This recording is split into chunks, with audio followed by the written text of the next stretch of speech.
Whew. You want all summer and after fall, I'll keep love. Hi everyone, and welcome back to my channel. I want to go ahead and say to leave a like down below and subscribe, because I will be coming out with some new content as people keep rolling in with videos that they would like me to do. So definitely subscribe so you get updated when I post new videos. I want to thank you all for the feedback that I got in my past videos. A few people have requested that I read my Common App essays, which I'm happy to do. So I will be doing that today. You guys also wanted me to go over the details of my resume, including like all the extracurriculars that I did. And I'm happy to do that too.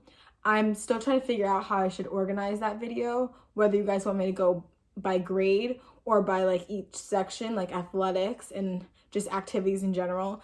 So please let me know in the comments below which way would be more sufficient. So today I'm going to be reading my essays. I hope you guys enjoy, as they're very personal to me, but I am definitely willing to share them with you guys as well.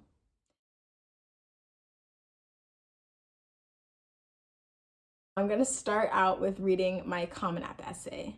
The prompt that I chose was, discuss an accomplishment, event, or realization that sparked a period of personal growth and a new understanding of yourself or others. For this prompt, I chose to use my experience of moving a lot and how I kind of had to find my identity with each move and figure out how to stay true to myself, as I was very tempted a lot of the time to just change myself in order to fit in. So this is kind of the story about how I learned to like be my true self. So here we go. My mother's hand slips from my fingertips. My heart races as I squeeze my eyes shut, blinking back tears. The teacher pulls me into a classroom full of children. I notice fairly quickly that none of them look like me. Their conversations are filled with peculiar accents and mention of the upcoming Phillies game. One question keeps crossing my mind. Where do I belong? I have felt different in every room that I've ever walked in. I have been labeled the new kid so many times that one could almost be convinced it was my government name. Being a new student, while also being one of the few African American students in my class, made me bound to stand out. However, that did not keep me from trying to fit in. With each move, I tried to keep up with the trends and mannerisms of each community, thinking this would be the only way I would ever be truly accepted. As a 6-year-old student in that first grade class in Pennsylvania, I sensed the differences between my classmates and me. Their hair was always silky and straight, while mine was in a new style every day, a variety of braids, twists, and curls decorated with beads and bows. They wore different clothing brands and spoke unfamiliar slang. I allowed these characteristics to create small barriers between us, but did everything in my power to combat this feeling. As an elementary school student, that meant saving up my allowance to buy the most expensive lunchbox or the biggest collection of silly bands. This allowed me to gain positive attention from my classmates. However, that did not fill the void, because at the end of the day, the differences remained. This urge for a sense of belonging progressed throughout middle school. By then, I lived in 5 different states, and the pressure to conform became emotionally and mentally draining. I wanted to fit in so badly, but I was losing myself in the process. I did not enjoy the feeling of running away from who I truly was. At this point, I was in desperate need of a break and wished for the ability to start over. Fortunately, that is exactly what happened. My parents hesitantly broke the news from across the dinner table. We're moving. Again. These words echoed in my head repeatedly. I was finally going to get the fresh start that I had been seeking. I broke the news to my friends the next day. They jokingly informed me that with this move, I could tell my new friends anything about my previous life, and they would have to believe me. Fake a British accent. Say your uncle is Kanye West. Yet, for the first time in my life, I made a promise to be my genuine self and to refrain from being heavily influenced by others' opinions. When I arrived at my new high school in Massachusetts, I pushed myself outside my comfort zone, participating in activities that I never considered doing before. I joined theater and started taking hip-hop dance classes for the first time ever. Once I began making new friends, I realized that through each move, I developed many different perspectives on life.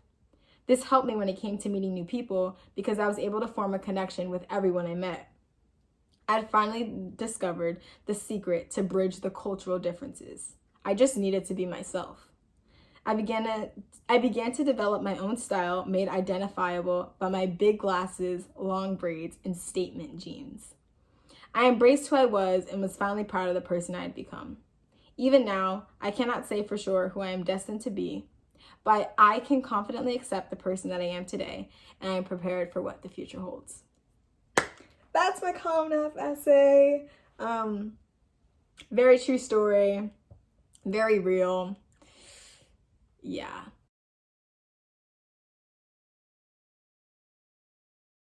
Oh, I can read the supplemental from Cornell, and then I'll read the supplemental for Harvard.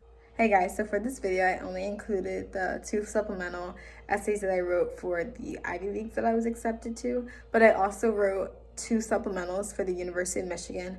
So if any of you plan on applying to that school, you can just leave a comment below, and I can individually just send you what my essay looked like or make a short video just releasing that too. But for this video, I only included my Ivy League supplementals.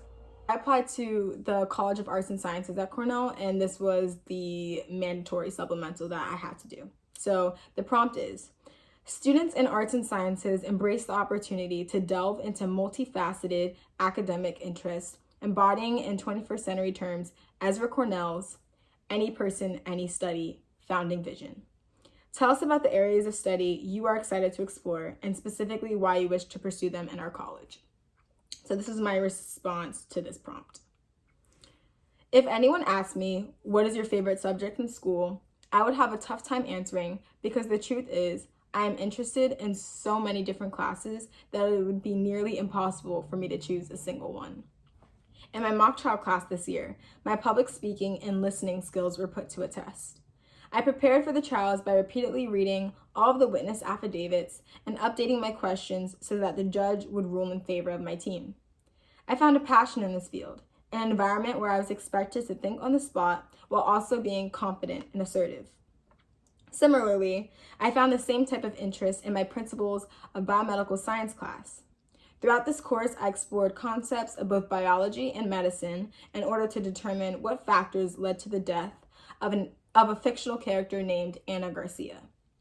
During the investigation process, I examined autopsy reports, investigated the character's medical history, and explored medical treatments that could have lengthened Anna Garcia's life.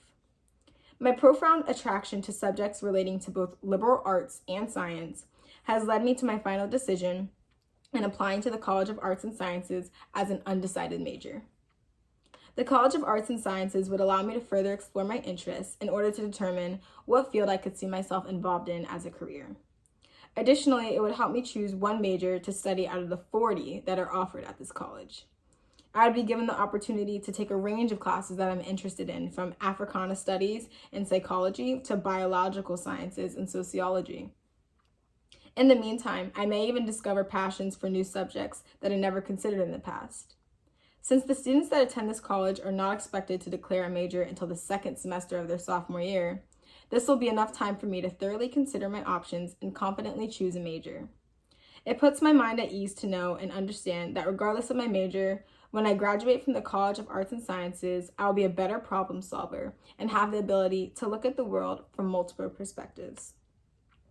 This college is known to have rigorous course material taught by knowledgeable and distinguished professors of various backgrounds. In fact, it is to my understanding that more than 30% of students work closely with and even take part in independent studies with these faculty. I would be thrilled to learn from these professors along with students who are just as hardworking and focused on their work as I am. My greatest contribution to my classes at Cornell will be my diverse experiences and thought. I'm looking forward to actively participating in more intimate discussion groups where we share ideas on the subject matter, and I can apply the theory learned in class. The College of Arts and Sciences at Cornell University is an ideal program for a student with a wide range of interests like myself. Based on my current passions, I know that applying to the College of Arts and Sciences as an undecided major would be the best decision for me. The most optimal outcome that could result from this choice would be for me to finally decide which field I am most interested in studying and working in once I graduate from college. Okay, that was my response to the Cornell Supplemental. And then last but not least is my response to Harvard's optional supplemental essay. So basically in this essay, the prompt is basically you can write about whatever you want. They give you some ideas, but then there's like a last option where you could literally write about anything. So as I mentioned before in my previous videos, I wrote about Air Force ROTC at Harvard. So here's my response. The military lifestyle has had a significant role in my childhood ever since the day I was born in Fort Bragg, North Carolina. I remember being exposed to the riveting energy of the military football games and watching the cadets closely as they ran down to the field to do push-ups after every touchdown. There was something special about the cadets. The professionalism that they exhibited with their embroidered uniforms and how they could gain the respect of every single member in the crowd just by standing at attention. Even at a young age, I could tell that they were honorable individuals, and that sparked an indescribable feeling within me. The military community was present both inside and outside of my household. My father was a West Point graduate, so his 5-year service in the Army caused our family to move from state to state very often. By the time I was 16 years old, I lived in 6 different states, while most of my friends could say they grew up in the same house for their whole life. It had its ups and downs, but I can say that has allowed me exposure to many different types of people and perspectives. In each living situation, I was forced to adapt, but one thing always remained the same: my character and morals. My father made sure to raise me with the respectable principles that were instilled in him through his service. The words, "a cadet will not lie, cheat, steal, or tolerate those who do," were at the core of his academy. He encouraged me to follow the same code. I was expected to make my bed every morning, respect my elders, and excel in academics and extracurriculars. The best part of being involved in this community is the large network of alumni I've had the opportunity to meet. While my father was serving in Iraq, the military community welcomed my family with open arms, and they continued to provide support even after his service was complete. These alumni are well-rounded individuals who risk their lives every day for the betterment of this country. Through this community, I have been exposed to strong leaders who are a part of an association much greater than themselves. It is because of their influence and what I have learned throughout the years that have inspired me to pursue ROTC at Harvard. I've always had an interest in joining the military, but it was not until recently that I developed an attraction towards Air Force ROTC. I know that being an Air Force ROTC student at Harvard would allow me to develop and improve on character traits needed in order to succeed in any type of career. I would be able to receive enough training so that by the time I graduate, I could become an officer in the U.S. Air Force. It will allow me to actively serve my country, learn to be an outstanding leader in the military, and obtain a paramount academic experience. Additionally, Air Force ROTC at Harvard is an environment where my service to the community can be elevated to a national level. I've always loved participating in fundraisers and charity events that would help the less fortunate in my community. During my time in high school, I have been involved in numerous volunteering clubs and programs and hope to take the service to an even greater level.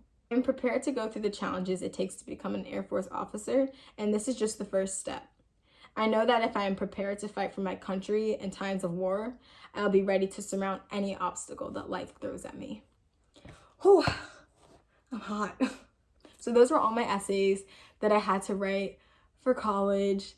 They were very, very personal, and I was glad to be able to share those with you. If you have any questions about anything in regards to the essays, you can leave a comment below. And then if there are any more types of videos that you guys would like, definitely let me know in the comments. And remember to like and subscribe so you guys get notifications for new content. Thank you for watching, and remember to stay safe and healthy. All summer and after fall, how can you run?